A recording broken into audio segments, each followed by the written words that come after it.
तीच माझ्या हातामध्ये आहे. तर आमचा वर्तमान व्यवस्थित राहण्यासाठी दुसरा अध्याय. तिसरा अध्याय, नेहमी आपल्याला भविष्याची चिंता असते की मला आजार पण होईल का, माझ्याबरोबर आत्ता जी आहे आर्थिक स्थिती तशीच राहील का, माझ्याकडून सेवा होईल का. बरेच का किंतु असे प्रश्न असतात. काहींना जन्मपत्रिकेनुसार पण वाटतं की माझ्या पत्रिकेमध्ये अमुक अमुक दोष आहे, मग माझ्याकडून परत सेवा होईल का, माझं आरोग्य चांगलं राहील का.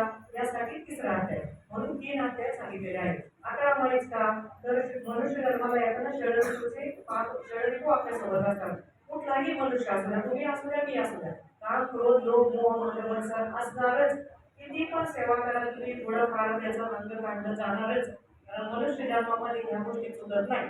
त्याच्यासाठी ते दोष कमी होण्यासाठी 6 माळी करायचे असतात. पहिली माळ माता, दुसरी माळ पिता पितृ आणि कुलदैवता, आणि त्यानंतर षडऋतू, आणि फक्त आणि फक्त शेवटची माळ 11वी माळ आपली स्वतःसाठी असते.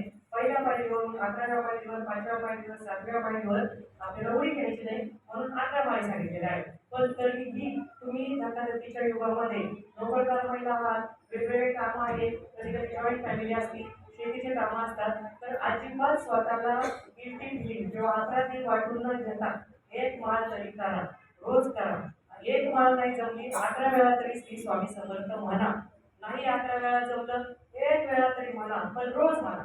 एक दिवशी 11 माळी श्री स्वामी समर्थ जप केला उत्साहामध्ये, दुसऱ्या दिवशी कंटाळा आला, तिसऱ्या दिवशी नकोच बाई, चौथ्या दिवशी मैत्रीण म्हणती बाई तुम्ही एवढी सेवा करून काय पदरात पडले, तुमच्या घरातले प्रश्न मिटले का.